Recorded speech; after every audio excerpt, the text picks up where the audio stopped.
El tema de mi investigación a lo largo de casi 40 años es la obra de Aristóteles y las implicaciones del pensamiento de este clásico, y concretamente en el tema que hoy nos ocupa, de este clásico en la política, pues tiene que ver con esa obra que da motivo a esta gran reflexión ciudadana de todos los tiempos. La primera vez propiamente en que podemos hablar de este concepto escrito es precisamente en la obra de ese gran maestro de esta gira, que es Aristóteles, La Política. Esta obra está escrita en el siglo IV antes de Cristo. Estamos hablando de un documento y un conjunto de documentos que se escriben precisamente en el siglo IV antes de Cristo, que es el siglo que se conoce como el siglo de Pericles, el siglo de mayor esplendor del pensamiento griego.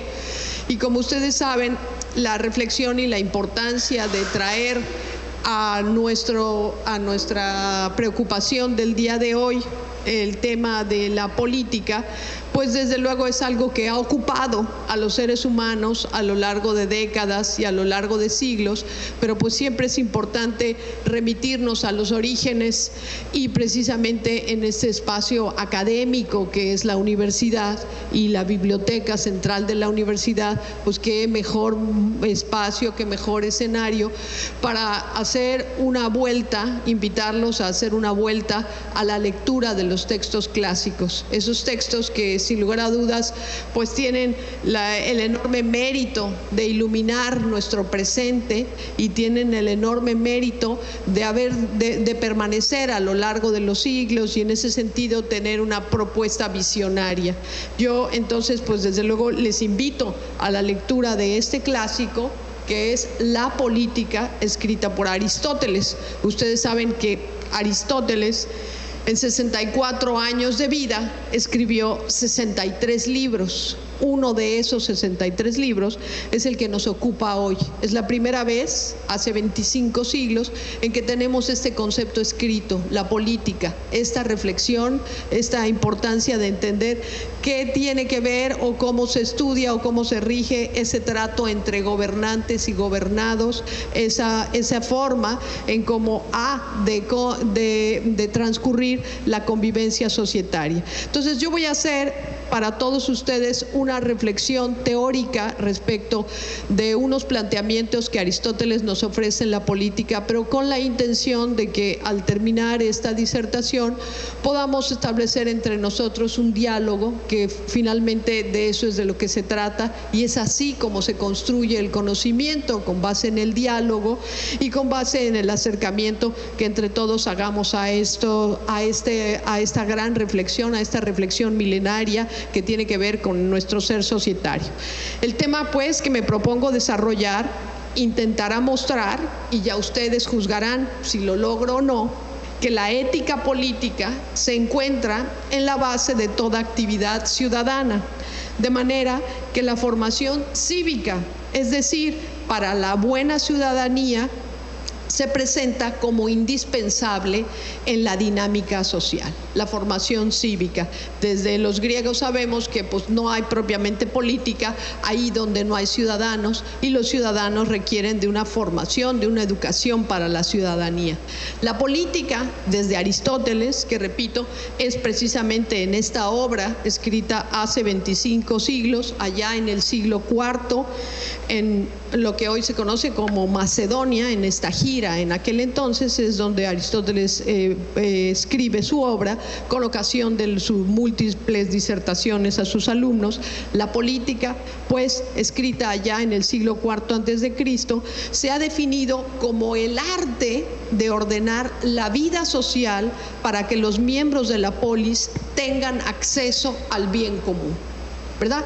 Ese conjunto de satisfactores, de bienes, de satisfactores que hacen posible que transcurra nuestra vida en sociedad.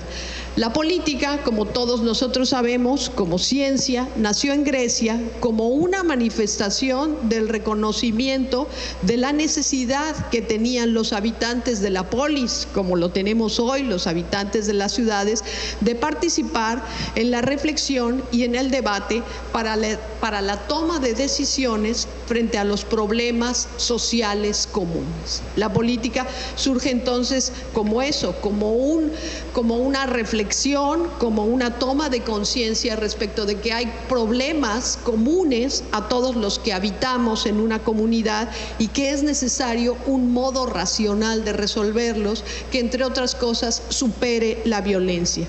La política supone entonces la necesidad de iniciar por reconocer, y este es uno de los puntos importantes que aborda el maestro de esta gira, Aristóteles, inicia por reconocer que el ser humano es por naturaleza un ser necesitante, un ser necesitado de los otros y que en solitario es incapaz de satisfacer sus necesidades más elementales.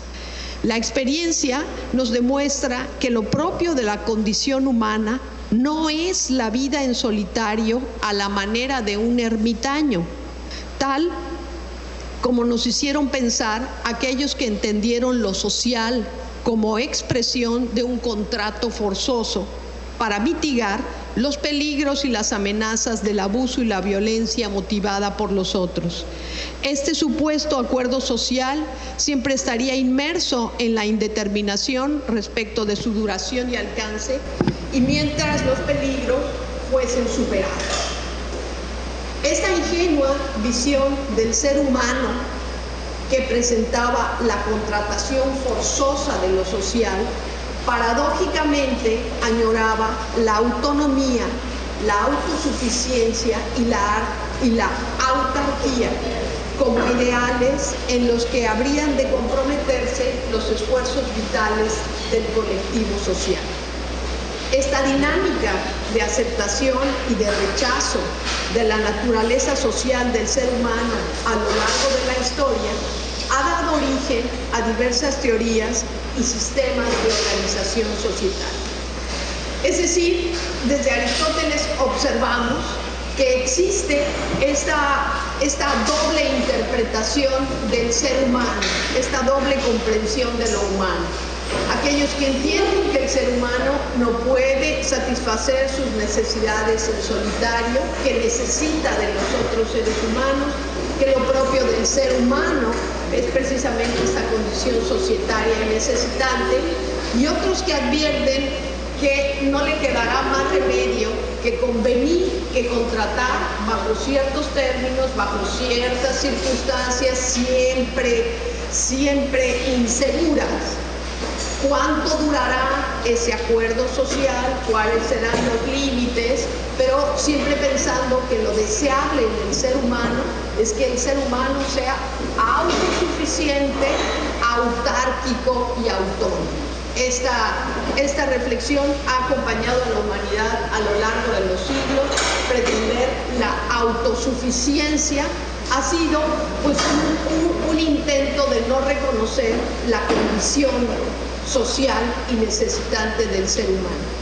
Tal como da cuenta la trayectoria de la humanidad a lo largo de siglos, a lo largo de milenios, el carácter necesitante, indigente, podríamos decir, del ser humano es insuperable.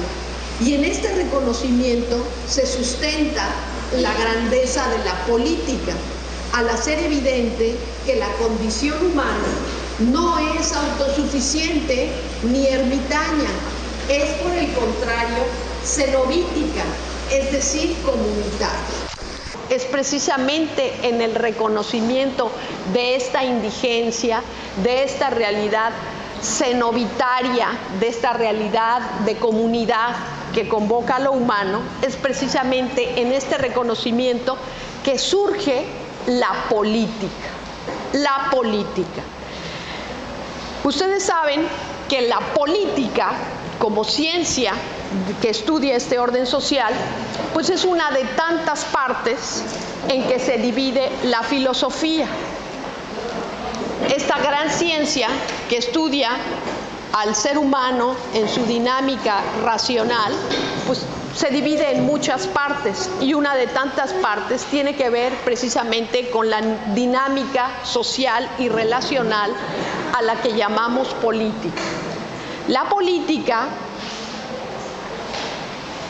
tiene como fin, ya lo anotábamos hace un momento, el bien común, es decir, el acceso de todos los miembros de la comunidad a ese conjunto de condiciones que hagan posible que la vida de las personas transcurra en el ejercicio de su dignidad como seres humanos. De manera pues que la acción política está centrada pues en el conjunto de actividades que gobernantes y gobernados realizan en orden precisamente al acceso y a la construcción del bien común. Este es el criterio que desde Aristóteles, al menos ese es el planteamiento central de esta obra que estamos comentando hoy, que es la política. Este planteamiento central tiene que ver con que la vida de una comunidad y la calidad de la política que se verifica en una comunidad tiene que ver con el bien común. Es decir, si las personas que viven o no inmersas en ese desarrollo comunitario cenobítico acceden o no a ese conjunto de bienes que en su condición de seres humanos les son debidos. Este es el criterio, pues el bien común mide, es la forma como desde la perspectiva aristotélica se puede evaluar la buena o la mala política. La calidad de nuestra política es buena o mala si los miembros de la comunidad viven o no en esas condiciones de acceso al bien común, es decir, ese conjunto de satisfactores, de derechos y obligaciones que hacen posible que la vida de las personas pues, transcurra en condiciones de dignidad. Esta es una reflexión importante. Todos nosotros oímos hablar y hablamos todos los días de política, de qué es la política, y hablamos de los políticos y lo bien y lo mal que está la política. Este es un tema que también se planteaba desde los tiempos de Aristóteles, y Aristóteles decía, si la política es ese conjunto de condiciones, ese conjunto de relaciones entre gobernantes y gobernados que hace posible que todos accedan o no a los bienes que les son propios, pues el criterio que mide la buena o la mala política es la realización del bien común. Ahí donde el bien común se realiza, pues entonces estaremos hablando de un buen ejercicio de la política. Hay una buena política. Ahí donde el bien común no se realiza y lo que tenemos es el abuso de unos pocos en perjuicio de unos muchos, pues queda claro que entonces las condiciones de la buena política no se dan, porque entonces el bien común, pues evidentemente que no se hace presente. La política, desde la perspectiva de Aristóteles, y es precisamente esto la centralidad del mensaje que quisiera hoy compartir con ustedes, ponerlo sobre esta mesa, a manera de que en la segunda parte de esta intervención establezcamos un diálogo entre ustedes y yo. En esta obra de la política, Aristóteles nos habla de 7 indicadores, y quizá es esto lo que yo quiero compartir con ustedes, 7 indicadores que de este autor, que repito, es un autor clásico, vamos a decir, es el autor por antonomasia en este tema, es con quien por primera vez en la historia del pensamiento aparece este concepto y este desarrollo en esta obra suya, La política. Desde la perspectiva de Aristóteles hay 7 indicadores en los que se concreta eso que llamamos bien común, 7 indicadores que nos permiten saber si la calidad de nuestra política es buena o es mala. La política no es, pues, una tarea o un ejercicio de gobernados, sino es precisamente ese espacio comunitario donde tiene verificativo la vida de todos nosotros como seres que formamos parte de diversas comunidades. La política, nos dice Aristóteles, se ejerce bajo diversas formas de gobierno. Ustedes se acuerdan que precisamente Aristóteles dice: hay unas formas puras y unas formas impuras de gobierno.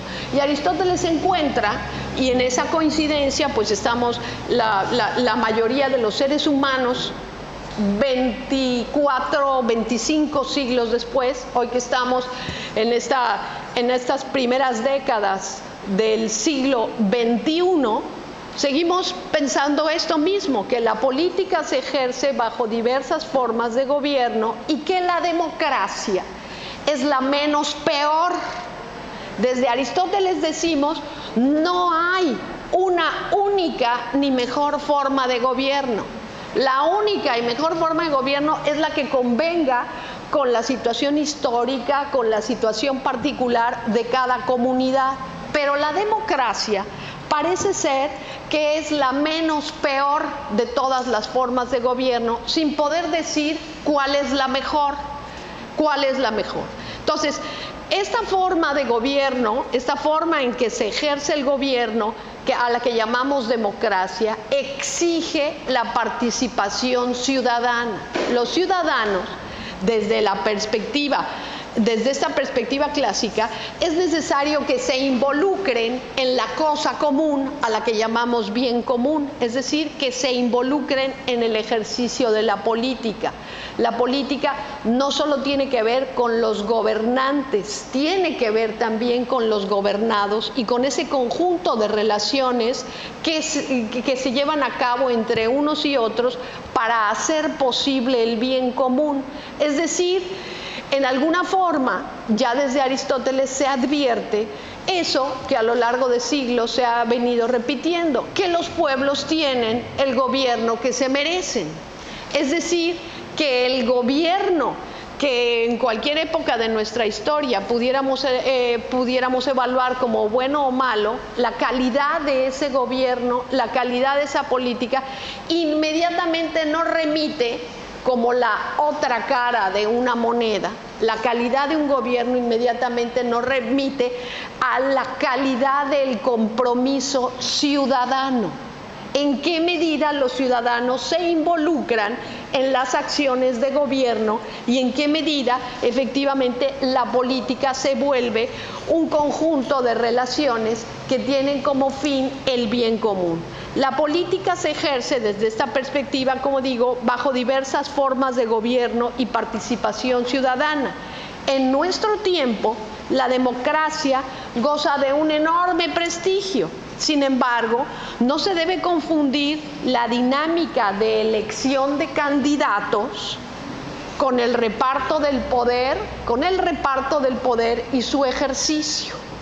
Hoy, en muchos sectores, en muchos segmentos de la sociedad, se piensa que la actividad o el deber del ciudadano termina en el momento de acudir y sufragar, es decir, votar por alguno de los candidatos, y que la democracia termina en eso. No, la democracia no termina ahí. Es deber y es derecho del ciudadano elegir a los gobernantes, pero no termina ahí el deber y el derecho del ciudadano. El ciudadano tiene derecho a un buen gobierno y el ciudadano tiene entonces la obligación de velar y de realizar acciones por ese buen gobierno. Así entonces, la democracia, para ser expresión de auténtica política, exige el irrestricto reconocimiento de ciertos valores cívicos que se presentan como indicadores de la salud o de la enfermedad social de un país y, en consecuencia, de las comunidades que lo integran. Estos indicadores, que están contenidos en este libro, en esta obra que hoy estamos tratando aquí, son 7 los indicadores. Voy a hacer un recuento por estos 7 indicadores, en el entendido que están pues claramente señalados a lo largo de la obra a la que me estoy refiriendo. Estos indicadores, como digo, pues son como los signos vitales de la calidad de nuestra política. Y ya dijimos, la política se ejerce a través de diferentes formas de gobierno, y en nuestro tiempo, en el mundo que nos toca vivir, pensamos, como también en su momento pensaba Aristóteles, que la mejor de las formas de gobierno es la democracia, pero que ciertamente pues no es la única. Hay otras formas de gobierno y que la mejor de las formas de gobierno pues siempre tiene que ver con el desarrollo de los pueblos y con las condiciones específicas de cada uno de ellos. Estos indicadores, estos 7 indicadores que conviene tener presente como guía de las acciones que deben propiciarse en las dinámicas ciudadanas y de manera particular en las actividades gubernativas. Porque si bien es cierto que el binomio de la política se articula en las dinámicas de gobernantes y gobernados, también es verdad que el ejercicio del poder del gobernante debe ser acompañado por la atenta evaluación de los ciudadanos, de manera que al juzgar la gestión de gobierno, el bien común sea el criterio para calificar como bueno o malo a un gobernante en el ejercicio del poder. Este es quizá el sentido moderno que hoy tienen en nuestro país esas recientes reformas constitucionales que establecen la necesidad de contar, por ejemplo, con un conjunto de fiscalías. Todos ustedes, o la mayoría de ustedes, entiendo que pues están versados sobre estos temas del acontecer nacional que tienen que ver con esas reformas constitucionales en materia de fiscalización de la gestión pública, ¿no? Y entonces así existe y está hoy en curso y está hoy en espera de que sean nombradas las personas, en fin, se cumplan con todos esos protocolos, pues una Fiscalía General y luego fiscalías especializadas, y al menos el propio texto de la reforma constitucional sugiere 2.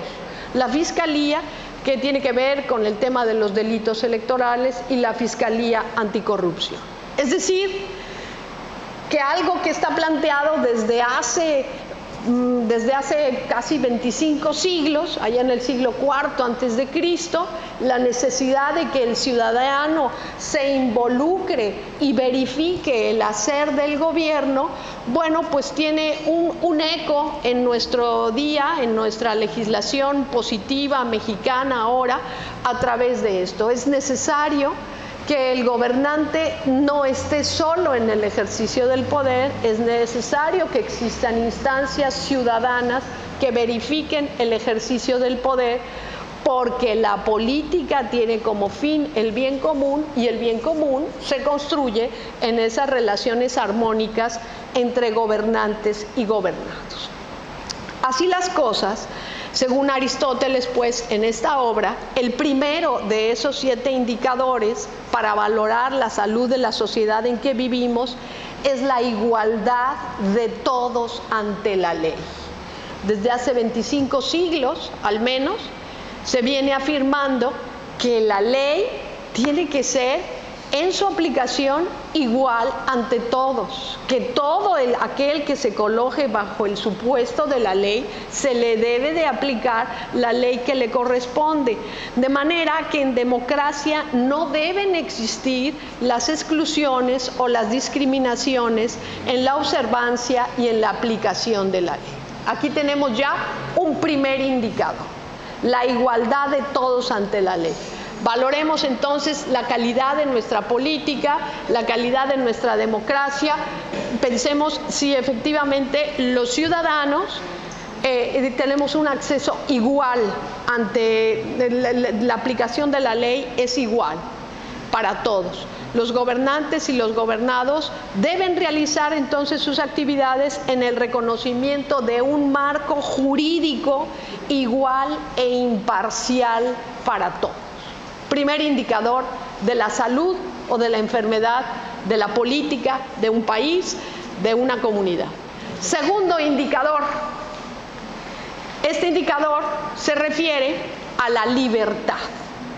Quizá sea este el máximo valor social, el valor que ha inspirado a lo largo de la historia de la humanidad, pues gran parte de los enfrentamientos bélicos en que se ha consumido la existencia humana, la defensa de la libertad. La libertad que debe ser respetada como bien social fundamental. Este es uno de los valores fundamentales de todo el orden social, de manera que los actos de gobernados y de gobernantes se produzcan con apego a la ley y en respeto a la libertad. ¿A la libertad de qué? Pues a la libertad de tránsito, de expresión, de creencias, de residencia, etcétera, etcétera. A la libertad. Esa libertad, desde luego que en democracia se entiende que no debe transgredir los límites de la ley. Somos libres, esa libertad se entiende, y se entiende que el marco de esa libertad es precisamente la ley. Por eso Aristóteles pone como primer indicador la aplicación de la ley igual para todos. Y el segundo de los indicadores es precisamente este, que tiene que ver con el ejercicio de la libertad. Todas las libertades deben de ser reconocidas, propiciadas y auspiciadas en una comunidad cuya política, cuya democracia es sana. El tercer indicador es un indicador especialmente sensible y que pues tiene una connotación de gran relevancia cuando este tema es tratado en el seno de una biblioteca central de una universidad. Tiene que ver con la educación. La educación. Este referente, este indicador, nos plantea que el acceso a los bienes de la cultura pues son condición, y conste que Aristóteles habla de educación, no de instrucción.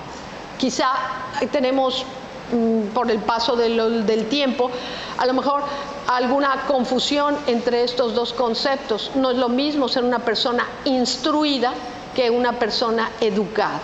Los valores societarios, esos valores que dan sentido a la vida, son precisamente el objeto de la educación, mientras que la instrucción pues se centra en el expertise de una serie de actividades. En otra parte de esta maravillosa de estos maravillosos textos, estos muy luminosos textos de Aristóteles, hay otra obra muy importante de Aristóteles que viene a cuento con este tema de la educación. Es un libro que Aristóteles le escribe a su hijo Nicómaco. En ese libro, escrito a su hijo Nicómaco, que se llama precisamente Ética, a Nicómaco, Aristóteles plantea que la educación consiste en 4 saberes y que todo el objetivo de la vida de un buen ateniense, de un buen ciudadano griego, en esa perspectiva de ese siglo de esplendor que es el siglo de Pericles, en donde le toca a Aristóteles vivir, tiene que ver con la vivencia de cuatro saberes fundamentales. Y esto nos permite como diferenciar qué es lo que Aristóteles estaba entendiendo por educación y cómo nosotros hemos diluido ese concepto hasta conformarnos con la instrucción. Y repito, es importante reflexionar sobre la educación y especialmente en una universidad, porque pues esa es la vocación natural de esta institución cultural a la que llamamos universidad. Para Aristóteles, una persona está educada, o el objetivo de la educación consiste en 4 saberes fundamentales. Desde la perspectiva de Aristóteles, saber ser. Hay que educar a las personas para que sepan ser quienes somos. Del saber ser se desprende el saber hacer. Saber hacer. Si sabe la persona quién es, pues entonces sabrá hacer lo que le corresponde como ciudadano, como padre de familia, como amigo, como compañero de trabajo, etc. Entonces hay que incidir en el ser y en un segundo nivel en el enseñar a saber hacer. Y del ser y el saber hacer se sigue un cuarto elemento desde esta perspectiva. Es el saber estar. Y el saber estar tiene que ver con nuestra capacidad para construir relaciones amables, relaciones provechosas, relaciones en las que efectivamente seamos capaces con nuestras acciones de contribuir decididamente a la construcción del bien común. Saber estar. Saber estar se riñe con precisamente generar relaciones disruptivas, violentas, tóxicas, diríamos hoy. Saber ser, saber hacer, saber estar. Y Aristóteles pone en cuarto lugar, y fíjense ustedes cómo hoy nuestra perspectiva del mundo es muy distinta. Aristóteles pone hasta en cuarto lugar el saber tener. Es decir, hoy pensamos que el objetivo de la vida o que el objetivo de la educación de una persona es que sea capaz de poseer muchos bienes, el saber tener. Desde esta perspectiva que Aristóteles le plantea a su hijo Nicómaco, saber tener está en el último lugar. Lo más importante es saber ser. ¿Qué es lo que hay que saber ser? Pues hay que aprender a ser una buena persona, una persona útil a sí misma y útil a los demás. Y es este el objetivo de la educación que Aristóteles se plantea aquí. El tercero de los 7 elementos, como digo, tiene que ver con la educación, de manera que mediante el acceso a los bienes de la cultura, la persona aprenda a ejercer como ciudadano, siendo capaz de sostenerse a sí mismo y sostener a su familia mediante el trabajo. Aristóteles observa que cuanto más bajo sea el nivel de educación de una sociedad, más frágiles y vulnerables serán a la corrupción y a la violencia. Precisamente porque la educación eleva el nivel moral de las personas y abre horizontes de desarrollo humano y material.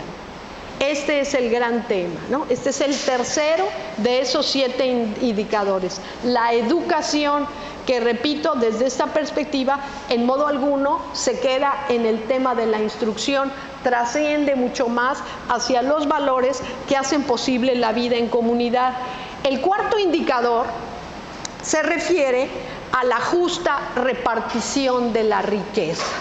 Vivimos en unas condiciones de política sana, vivimos en una real democracia cuando existe una justa repartición de la riqueza, de manera que los bienes naturales de que la comunidad dispone deben ser explotados con racionalidad y en beneficio de todos, de manera que el esfuerzo que supone el trabajo extinga la pobreza y las personas realicen sus vidas con dignidad.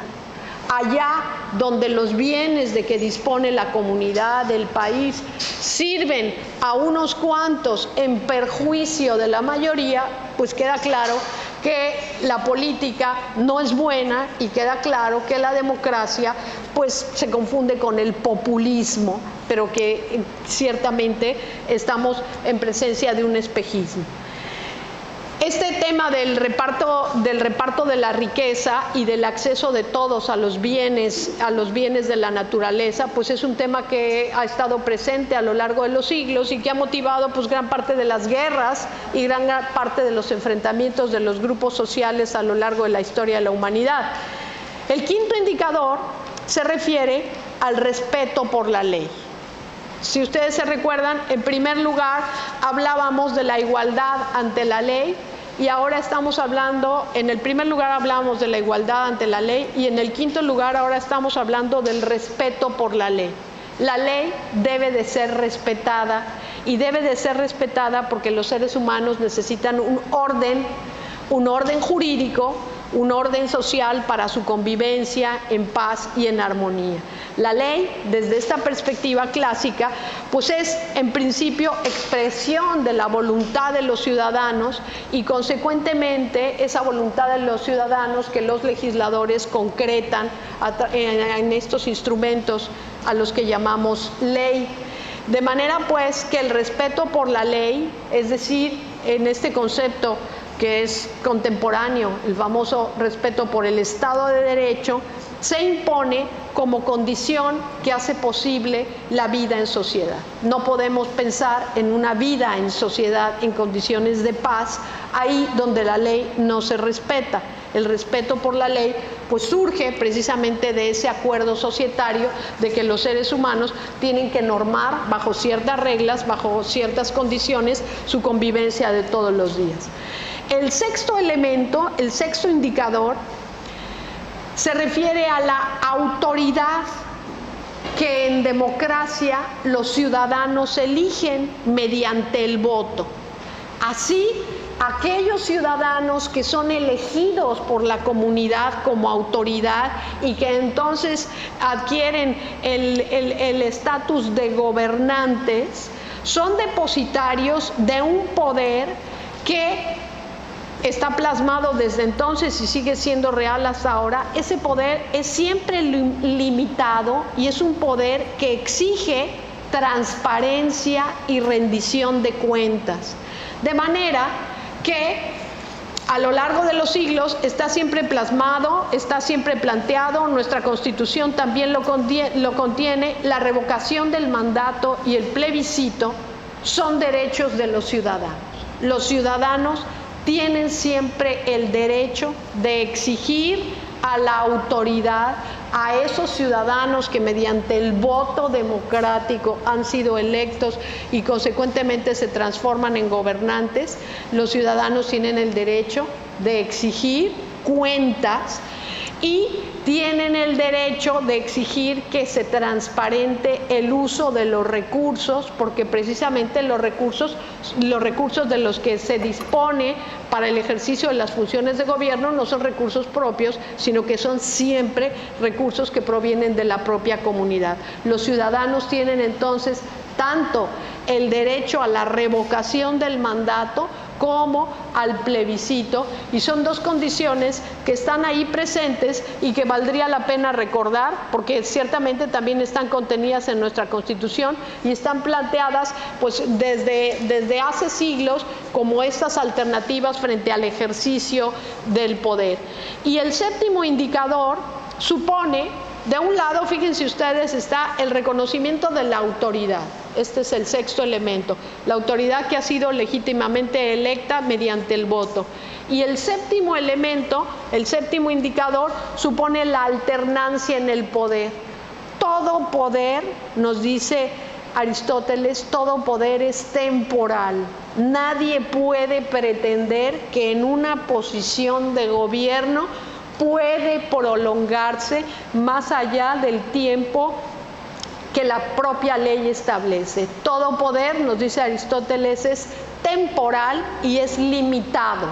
Temporal y limitado, es decir, acotado, de manera que la salud de la democracia se mide por la dinámica, en la regularidad y en la transparencia de un lado de los procesos electorales y en la rendición de cuentas por el otro lado. Estos dos son temas especialmente sensibles para nosotros hoy, que estamos muy cercanos a vivir un nuevo proceso electoral de carácter federal, en el que incluso habremos de elegir un nuevo presidente, desde luego no solo el tema de gubernaturas y congresos o renovación de congresos locales y tal, sino que estamos en una visión de país muchísimo más amplia, en donde pues México se presenta, se define a sí mismo como un país que ha optado por la democracia como la forma política del ejercicio de su gobierno, y que entonces estos indicadores pues pueden servirnos de referentes como para idear o para concebir una serie de acciones concretas en las que es evidente que hay oportunidades de mejora. Es evidente que hay elementos en los que, pues desde luego valdría hacer una reinterpretación, acercarse a aquellos que tienen esas aspiraciones de representación, aquellas aspiraciones políticas, pues con la intención de replantear estos temas que están dichos hace miles ya de años, Las intenciones de permanencia en el poder, más allá de los tiempos que legalmente están planteados, en realidad no se pueden ni se deben entender como excepciones o extensiones de la democracia. En realidad son pretensiones de dictadura, como pues dan cuenta varios países que sufren estas consecuencias en el momento presente en propio Latinoamérica. La política, para en verdad concretar las aspiraciones democráticas, debe transitar entonces por la vía de los así llamados en nuestro tiempo, y quizá esta es una reflexión también actual respecto de un texto clásico. Hoy hablamos de gobiernos abiertos. Esta es una nueva expresión que está cobrando gran importancia o gran relevancia en materia política en nuestro tiempo. Los gobiernos abiertos son aquellos que salen a decirnos estos 7 indicadores, que salen a poner delante de nosotros la consideración de estos 7 indicadores que ya hace muchos siglos Aristóteles nos había dicho. Hoy se habla de gobiernos abiertos como aquellos que efectivamente hacen de la política un ejercicio democrático de cara al bien común. Es quizá el nuevo nombre de una preocupación milenaria. A lo largo de los siglos, los seres humanos estamos preocupados por nuestra vida en sociedad, por la calidad de nuestra política, y estos 7 indicadores, pues desde luego, pueden servirnos pues como referentes, repito, para identificar oportunidades de mejora. Yo sé que es difícil a lo mejor retenerlos ahora que los he expresado, y los voy a repetir con la intención de que si ustedes tienen a bien, pues ahora establezcamos un diálogo entre ustedes y yo, pues con la finalidad de ir centrando o concretando un poco más estas reflexiones que he intentado compartirles esta mañana. Estos 7 indicadores, repito, son la igualdad ante la ley, el respeto por la libertad, el derecho a la educación, la repartición de la riqueza, el respeto por el orden jurídico, la elección democrática y la alternancia en el poder. Hoy hablamos de gobiernos abiertos. Esta expresión, gobiernos abiertos, pone delante de nuestros ojos la perenidad de los textos clásicos. Curiosa o coincidentemente, esto está escrito hace 25 siglos y hoy se vuelve a poner de moda. El ideal de aquellos pueblos, de aquellos países, el ideal democrático son los gobiernos abiertos. Aquellos que tienen en cuenta estos 7 indicadores para evaluar la salud o la enfermedad de su vida, de su vivencia democrática. Me parece que esta es una manera muy clara de poner delante de nosotros de qué va la política, de qué se trata la política, y entenderla como una actividad que nos convoca a todos, no solo a aquellos que aspiran y que logran esos cargos de elección popular, sino a aquellos otros que somos gobernados, que no tenemos esas aspiraciones, pero que naturalmente pues tenemos el derecho y la obligación de involucrarnos en esto que es las acciones que conducen o no a la realización del bien común. De manera pues que está planteada aquí esta reflexión milenaria que, como ven ustedes, tiene la actualidad de todos los días, la actualidad de nuestro día de hoy, con la intención de ahora compartir con ustedes sus reflexiones. Me da mucho gusto que haya alumnos y también profesores, y que entre alumnos y profesores pues hagamos esta dinámica de reflexión. Si les parece, se confunde instruir con educar, ¿no? Y entonces pensamos en esto, en que basta a la persona a enseñarle a hacer algo y eso es todo, eso es la instrucción, ¿no? La especialización, la instrucción. Pero la educación tiene que ver con esto, con estos valores, con la vivencia o no de estos valores que pues, nos hacen o no ser seres humanos en plenitud. Y este es el tema de la educación. Pues podemos ser personas instruidas, y es precisamente eso, esos indicadores cuantitativos, personas instruidas, pero personas no necesariamente educadas, porque una persona bien educada, una persona educada, pues desde luego preferirá aquellos valores que construyen el orden social. Una persona instruida pues entenderá que el máximo valor de su vida es la posesión de cosas materiales y en estas estamos, ¿no? Hoy pensamos eso, que el fin de la vida es la posesión de cosas, pasando por encima de las personas o pasando por encima de lo que haya que pasar. Así vivimos pensando, confundiendo educación con instrucción, y quizá lo que se evalúa es la instrucción y no la educación. Una persona educada pues es aquella que opta por esos valores que construyen el orden social, y desafortunadamente vemos lo contrario, ¿no? Y claro, este es un tema pues obligado en la universidad, en el hacer universitario, sin lugar a dudas. Es importante que tengamos en cuenta estos 7 elementos que están sugeridos, que están contenidos en esta obra clásica de la política de la que estamos hablando hoy. Estos 7 elementos, desde luego, tocan uno de esos elementos, el tercero de esos elementos es la educación. Pero en sociedad la política la hacemos todos, y la buena o la mala política la hacemos todos en la medida en que tenemos conciencia de estos 7 indicadores y somos capaces de conducir, de orientar nuestras acciones a la vivencia real de esto. Ciertamente uno de los grandes temas, una de las grandes asignaturas pendientes de nuestro país tiene que ver con la educación. Tiene que ver con la educación porque, repito, educar no es instruir.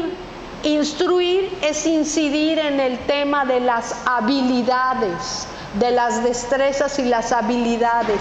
Educar es enseñar a la persona a preferir los verdaderos bienes. ¿Cuáles son esos bienes? Los bienes que nos construyen, los bienes que nos hacen mejores personas. Y hay una gran diferencia entre ser educado y ser instruido. Y eso es un asunto especialmente relevante, como decía el profesor, un asunto especialmente relevante cuando tocamos este tema en la máxima casa de estudios de Campeche. Este es el tema que nos convoca, la calidad de nuestra educación, que como bien dice el maestro, no es un asunto solo de estadísticas cuantitativas, sino de incidir en el fondo del asunto, es decir, en la calidad de la educación. ¿Y cómo vemos que nuestra educación es de calidad? Cuando vemos que las personas se comportan como lo que son, cuando hacen de su vida algo digno de sí mismas y de sus familias, cuando con su ejemplo de vida, con su testimonio de vida, efectivamente contribuyen a la construcción del bien común. No son personas educadas, aunque sean instruidas, aquellas que con sus actos pues dejan mucho que desear, contradicen los valores elementales de la solidaridad, del respeto, de la justicia, de la consideración por los demás. Allí donde todo eso no se vive, pues sí podemos estar en presencia de personas instruidas, pero no educadas. Este es el tema, y claro que este es un tema pues especialmente sensible, pero repito, es 1 de 7.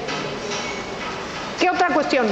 Venga. A mí me gustó mucho, bueno, no es interesante, yo creo, la frase que decía que tenemos el gobierno que merecemos, y hasta cierto punto, pues yo considero que esa es una realidad, porque el pensamiento aristotélico que usted nos brinda, pues sería el ideal, ¿no?, para tener una sociedad bien construida. Sin embargo, la mayoría de los casos en que yo considero que está México, nosotros los gobernados no generamos incidencia, no presionamos tal vez para que haya políticas públicas en general para que pues los derechos a los que tenemos, que debemos tener acceso, sean respetados. Entonces yo creo que por ahí también empieza, ¿no? De que nosotros mismos no nos organizamos, no hacemos injerencia para hacer presión y hacer que pues, nuestros derechos sean, o las políticas sean, estén bien redireccionadas. Exactamente, es decir, que nuestra participación, lo decíamos en algún momento de esta reflexión, nuestra participación democrática, pensamos que concluye el día que vamos a votar. Votar es el ejercicio de un derecho, pero en realidad es el principio de una serie de obligaciones con las que luego incumplimos, porque nuestro deber ciudadano sería darle seguimiento a aquellas personas por las que votamos, exigir la rendición de cuentas y la transparencia en esas funciones de gobierno que ahora realizará aquel que efectivamente ya tiene el poder, para el cual votamos por él. Lo elegimos para que fuera nuestro representante como legislador o para que fuera nuestro gobernante. Luego entonces lo acompañamos en ese ejercicio o nos desentendemos del asunto. Porque si nos desentendemos, pues lo que ocurre es que entonces la acción de gobierno termina siendo una acción de arbitrariedad que beneficia a aquellos que están en el ejercicio del poder, pero que ignora a esa ciudadanía que pretendidamente representa. Y este es el tema de fondo. Los valores falsos me destruyen. Es decir, si vivimos en democracia, pues tendríamos que asumir que votar por una persona, darle mi voto a alguien, es aceptar yo el compromiso de darle seguimiento a esa persona y efectivamente pues estar presente en esas realizaciones a las que se comprometió, y vamos a ver si las cumple o no las cumple, y si las cumple o no las cumple, ya también lo decíamos, ahí está la revocación del mandato, ahí está el plebiscito. Como sociedad estamos muy lejos de acercarnos a eso que está plasmado en nuestro texto constitucional y que desde hace miles de años está previsto en las organizaciones democráticas, la revocación del mandato. Aquel que en el ejercicio del poder no cumple, pues después se hace acreedor a una serie de sanciones y entre otras está esa, ¿no? Entonces, me parece que de nueva cuenta, pues esto incide en la educación cívica. Es decir, no puede haber buena política ahí donde no hay ciudadanos activos. Y entonces, este es un tema que, repito, nos tiene que llamar a tomar conciencia de dónde estamos en unos meses que se están consumiendo brevemente y que nos acercan a un nuevo proceso electoral que está prácticamente en marcha. ¿Qué vamos a hacer frente a esa gran responsabilidad? ¿Los pueblos tienen los gobiernos que se merecen? Sí, y los pueblos mal educados, no educados, pues son muy vulnerables a la violencia y a la corrupción, ¿no? Y este es un tema nuestro. Es un tema que tendríamos que asumir como ciudadanos que somos. Venga. Buenas tardes. Buenas tardes.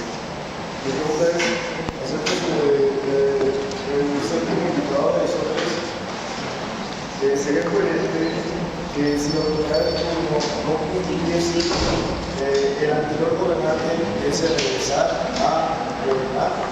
A lo que me refiero es que si el gobernante de turno ya escogido no cumple, el anterior debiese regresar a gobernar. Bueno, hemos dicho que en democracia uno de los indicadores de una buena democracia, de un buen ejercicio político, es el respeto por el orden jurídico establecido. Entonces, en el respeto al orden jurídico establecido, pues está previsto esto que tú dices. El anterior el gobernante actual no ha realizado su función como se debe. Tendría que convocarse a un proceso electoral y, de acuerdo al orden jurídico establecido, pues ver si eso es posible. ¿Me explico? No está reñida esa posibilidad, pero lo que sí es claro es que tiene que haber respeto al orden jurídico. En una democracia real tiene que haber respeto al orden jurídico. Allí donde el orden jurídico no se respeta, pues el desorden se hace evidente.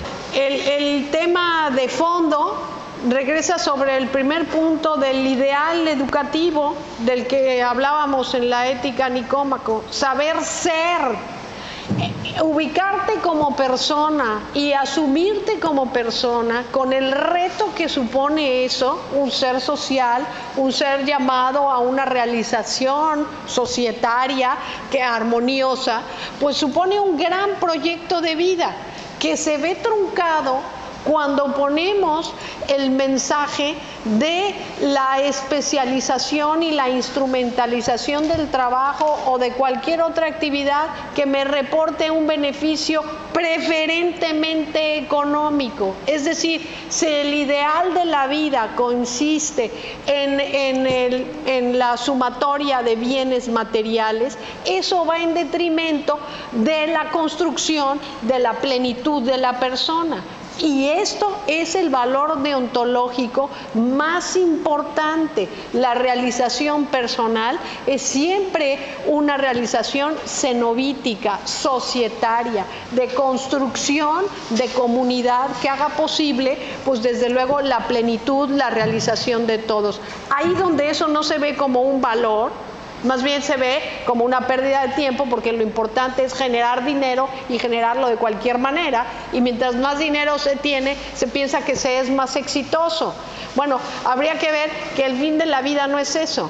No es eso, y que de ninguna manera la construcción de la persona está allá. Estamos como totalmente desorientados de foco. Pero ¿qué hacemos? Pues lo que tenemos que hacer es empezar por nuestra comunidad más inmediata, que es nuestro entorno.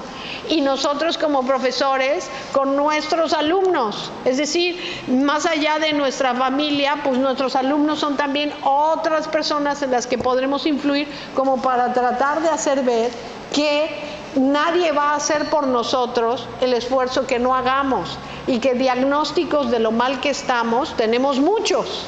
El asunto es que nos pongamos a trabajar en esa construcción de las mejores personas y consecuentemente del mejor país que queremos ser. Y eso sí que lo podemos hacer todos, en todos los días de nuestra vida, con el buen ejemplo o mal ejemplo que damos, ¿verdad? Es ahí donde sí que ya empezamos a poder hacer algo, porque pues si vamos a esperar que esto lo cambie no sé quién, creo que ese día no va a llegar. Lo que sí podemos es cada uno de nosotros ordenarnos hacia esos valores que dan sentido a nuestra vida, hacia esos valores que construyen comunidad, me parece. Y me parece que como profesores pues tendríamos que ir por esa línea, ¿no? Más allá de grandes directrices, que desde luego coincido también con usted, estamos como que influidos o impregnados de otros vocablos, de otros idiomas, etcétera, etcétera, en un desprecio y en un desconocimiento a nuestra lengua madre. Y ahí donde pues desconocemos nuestra lengua madre, pues la verdad es que desconocemos ya muchas cosas, ¿no? Me parece. Bueno, pues ¿qué más cosas, chicos? ¿O ya no más cosas?